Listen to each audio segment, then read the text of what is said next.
Welcome back. In our next video, we're going to consider a concept that I got introduced to as a child. In fact, when I wrote an essay to get into university, I used this concept. So I hope you enjoy it. It's all about the science of deduction.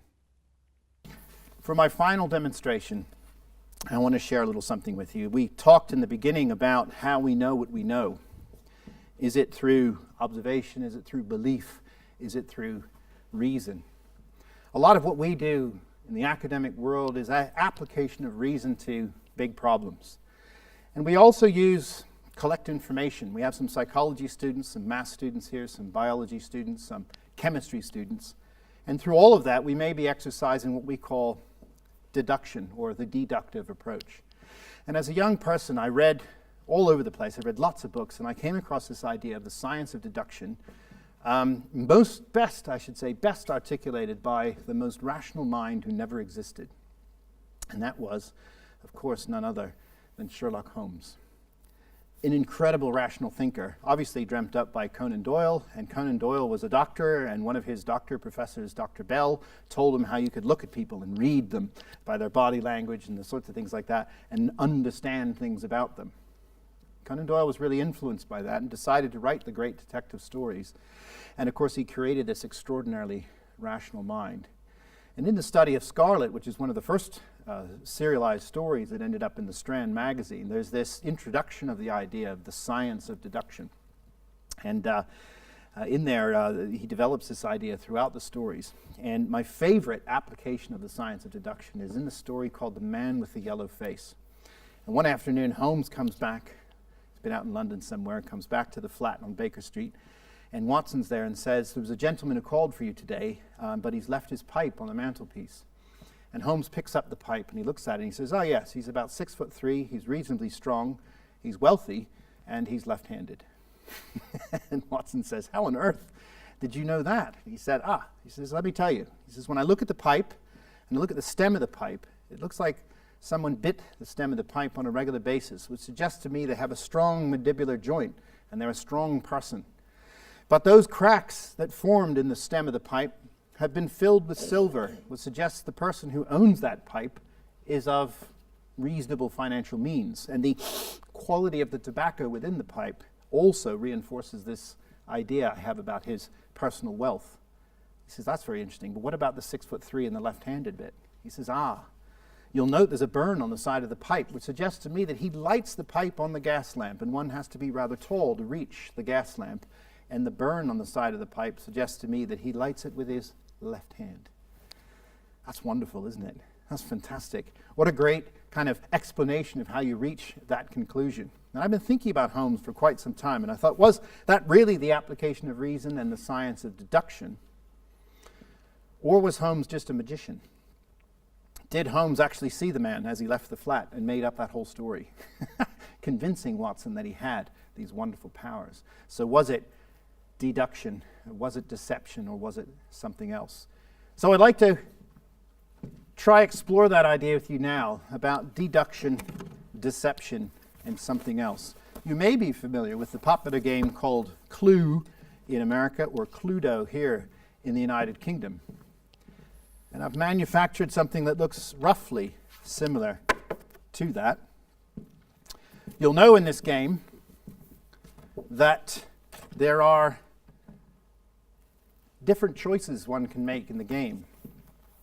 In the game, of course, these choices are determined randomly. You choose a room, you choose a perpetrator, and you choose a weapon.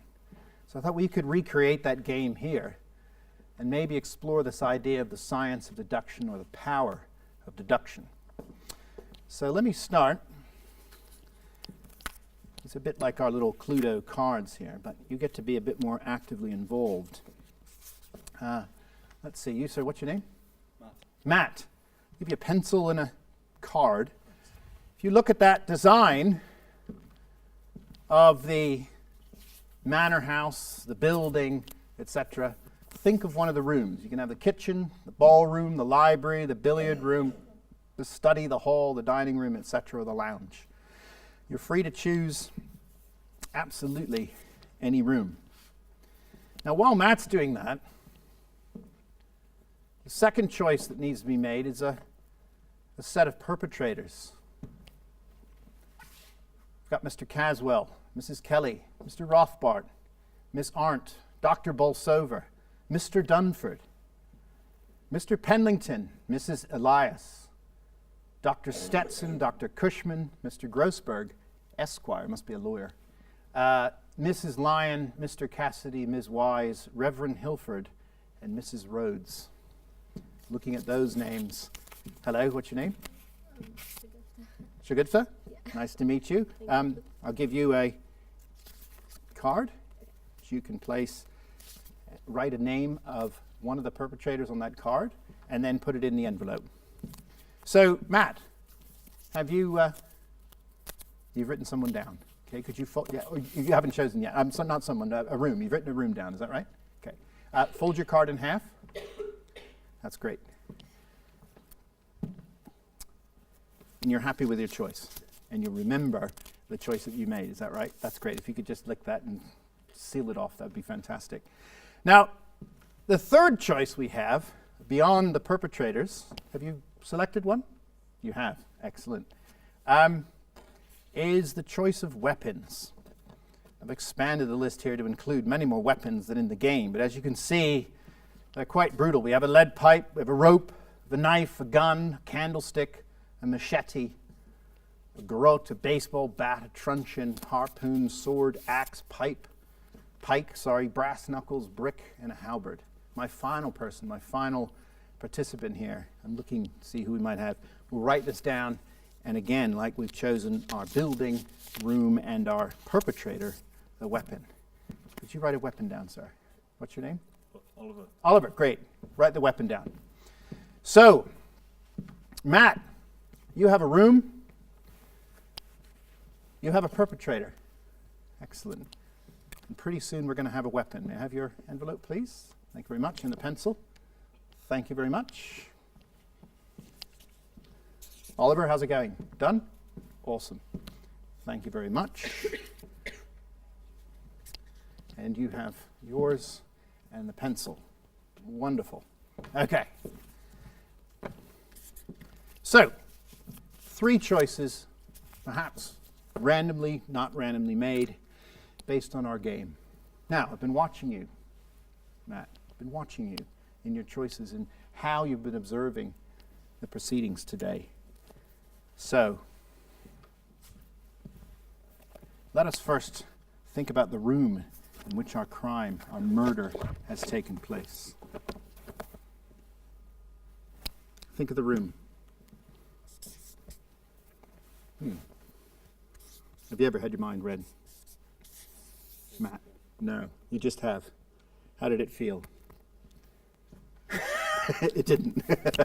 Excellent. I've committed myself in writing in advance, okay, because I like this making a stake and then looking for verification afterwards. So, number 1, let's see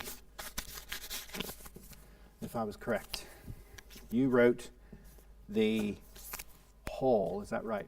Okay, so our murder has taken place in the hall. And I wrote hall. Thank you very much. Martina liked that one. Okay. So that's the room. Applause is not going to be, objected to in this case. Right, number 2. You were taken by one of our perpetrators. Somebody up there. Think of them.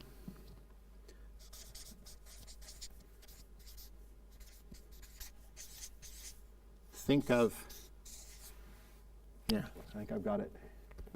Okay. Committed myself in writing. Number 2. There we are. And that was Mrs. Lion, is that right? Okay. Were you thinking of the animal or just like the name Lion? And you chose a woman, a brutal, murderous woman. Okay. Let's see. I wrote Mrs. Lion.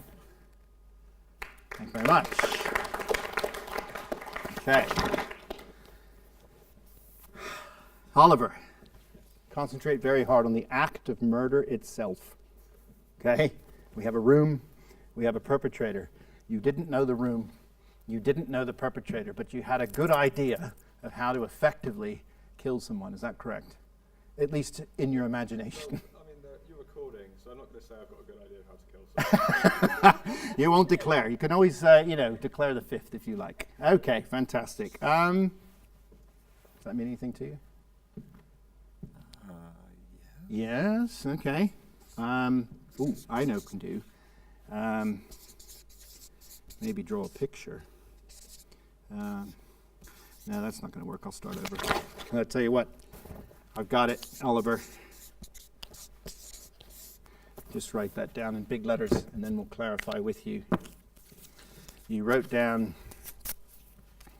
if I'm not mistaken, you wrote down the rope, so around the neck. Is that right?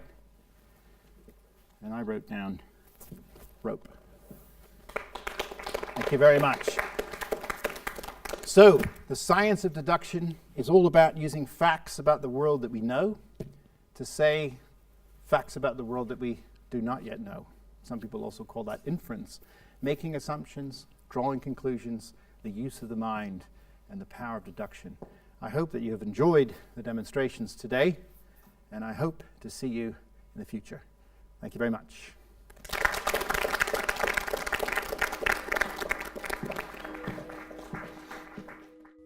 So I know in that video we just used a house, a perpetrator, and a weapon, a bit like Cluedo, but it does illustrate the larger point I'm trying to make, that the science of deduction sits under so much of what we do. We have facts about the world that we observe, we draw conclusions about the world we do not yet observe.